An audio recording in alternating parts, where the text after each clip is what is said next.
Hello everyone, welcome back to Fawcett Driving Horses. We're here at the farm, Dunkirk farm, doing some more driving training today.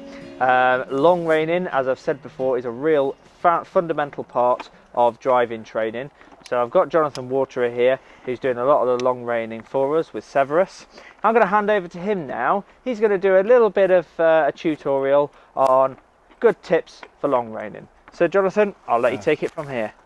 Okay, well, the main thing is for the harness all to fit, a bridle with blinkers that aren't touching the eyes, a bit that's in the right place, and maybe a crease each side, making sure the horse doesn't get its tongue over the bit. Just make sure your collar fits. Obviously I use all Canadian harness. I'm a great propeller of that. I've always used it since I lived in Canada years ago.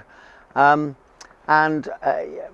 main thing is to be quiet, keep your hands down, relax. That's the main thing. So we'll see how this horse goes. We've just harnessed him up, brought him out into the yard, and I haven't a clue what he's going to be like. We'll just see. So pick up your reins and work your way to the back of the horse. When you can, put the other offside rein over his back end. Don't stand right behind, just stand slightly to one side, and we'll just see how we get on. Come on, walk on, walk on, walk on. Walk on.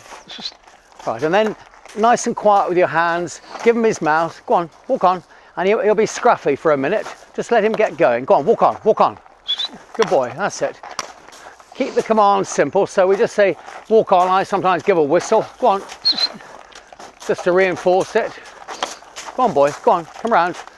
And I'm not really worried where he's going, provided he keeps walking and is basically doing what he's told. Go on, walk on. So just look at Jonathan's positioning as well with the horse now. Just and come round, come round, come round, come round. Go on. Go on, walk on, walk on. Notice I'm using my right hand to just reinforce him going to the left. Just put it on his gaskin somewhere there, and he'll connect with that. Come round, and I'm just using my fourth finger to turn him. I'm not using my whole hand. Go on, and we'll just see. We'll go the other way and see if we can do that. So again, near side rein on his gaskin or just above, and then go on, and just use your fourth finger. Go on, that's it. Just to bring him around. So come round, come on, come on, come round, come round, come round. Good boy, come round. Just hands down and relax. Just no real pressure. Just a nice gentle pressure on his mouth. Go on. And come round, come round. Okay. Now I'm going to back him up. Just gentle pressure on his mouth. Back up. Come back. So again, just a little pressure with your four fingers. Back up. Don't pull too hard.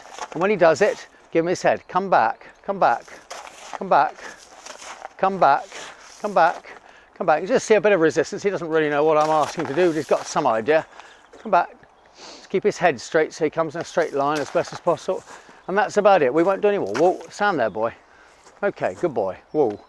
It's very important to do this little bit in an enclosed area. Obviously, we're away from home, but this is quite sufficient here. And when they're going satisfactorily, you feel confident with them, then go out on the road with them. That's what we tend to do. Our roads are semi-quiet where I live, and there's traffic, but it's not bumper to bumper or anything like that. So we like to get them on the road and long rein them till they're like police horses, or even a little better, dare I say it. So they really stop and stand. Anything can go past them and not move.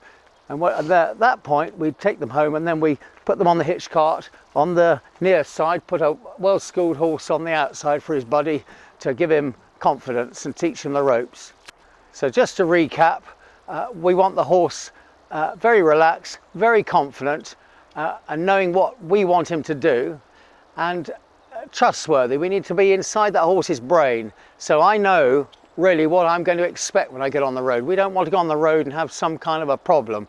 And obviously it's a huge responsibility. When you take a horse on the road, it's your duty, utmost duty, to keep the horse safe, but obviously the general public. So you don't want to be on the road being a nuisance to people. So we don't go on until we're ready. But this horse is ready to go. You can see he's basically a quiet horse. He's as green as can be, but he's totally listening and quiet and sensible. And I think with all the buttons pressed right, he'll be fine when the time comes to hitch him up. Fine. Fine.